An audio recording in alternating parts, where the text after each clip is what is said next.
Hi, my name is Davin Johnson. I'm the Alberta Program Coordinator for Clean Farms based out of Lethbridge, Alberta. Today I'm going to talk about the Alberta UPLM or Unwanted Pesticide and Livestock Equine Medication Collection Program that's happening in Southern Alberta this fall. I'll provide a quick overview of Clean Farms and then get into the program details and how it works.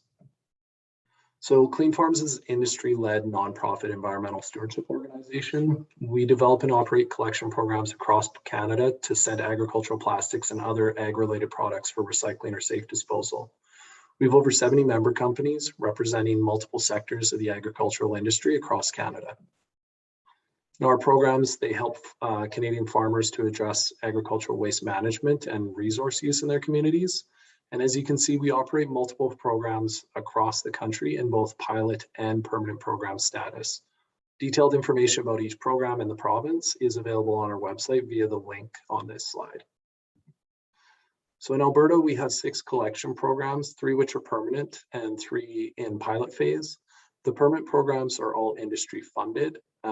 So starting, we have the up to 23 liter pesticide and fertilizer containers.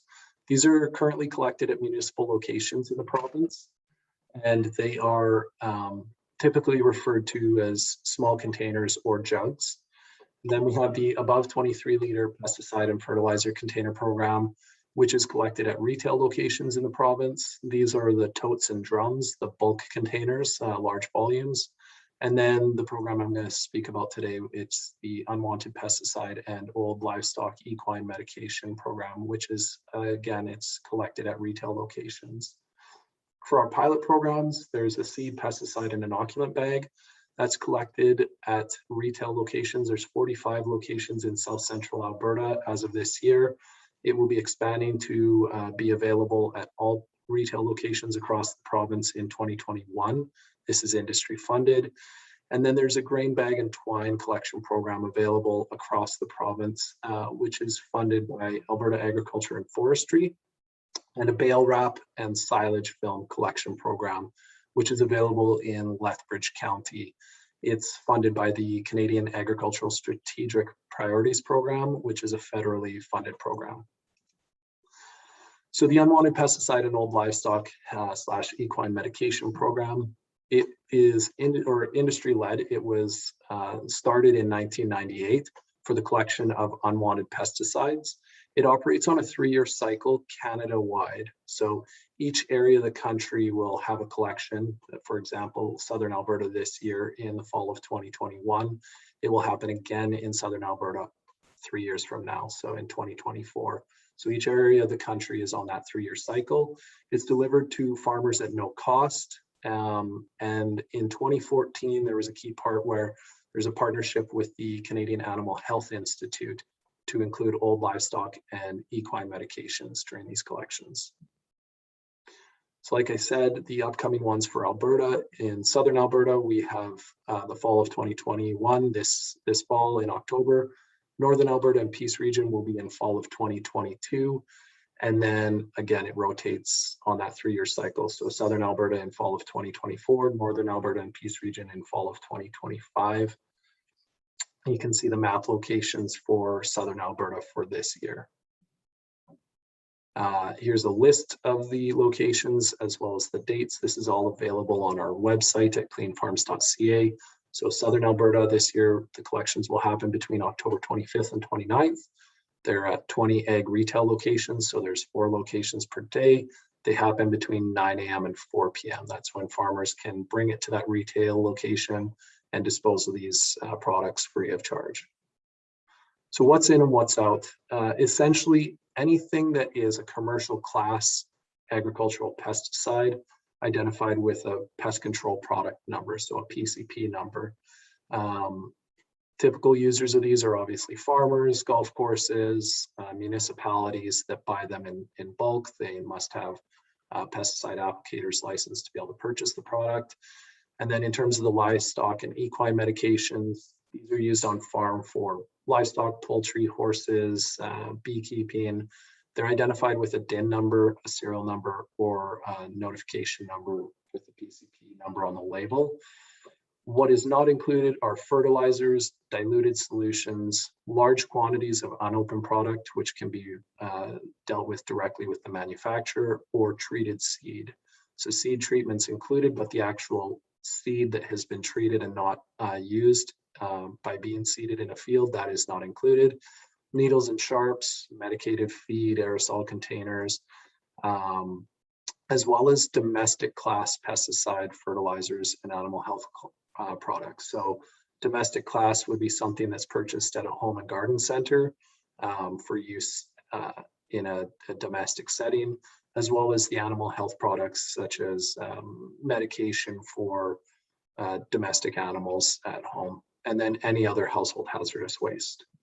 So looking for the PCP number on the label, simply put, if it's there, it's accepted. If it's not there, it's not accepted.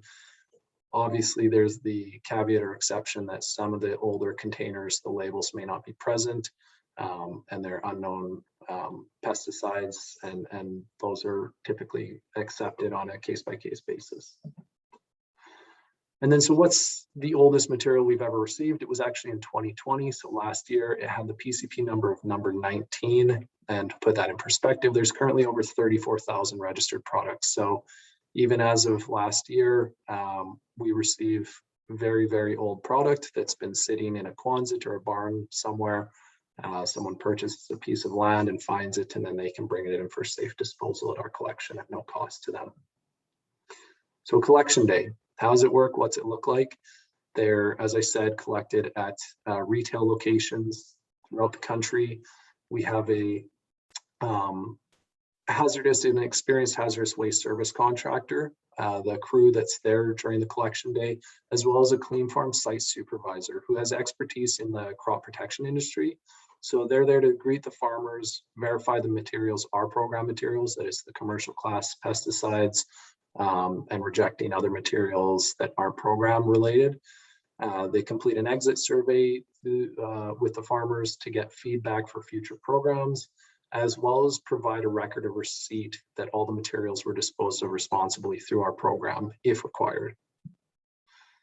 And so that brings me to the Pest Management Regulatory Agency, the PMRA. So they register all pesticides in the country, and we work closely with them. So our site supervisors can provide farmers with that record of receipt, which is a documentation to prove that their deregistered products have been disposed of properly. And we're currently building an online pre-registration module to help farmers more easily navigate these federal regulatory requirements. And next steps in Alberta, this is kind of key for the municipalities in the province. Closure of Swan Hills Treatment Center means that municipalities are faced with increased costs for their household hazardous waste or household special products. So what we are doing to help navigate this is increase communications to farmers for our collections. We're aware that some materials, though we have our program available to farmers across the country, that they do bring it to municipal sites for disposal and have been accepted previously in household hazardous waste programs.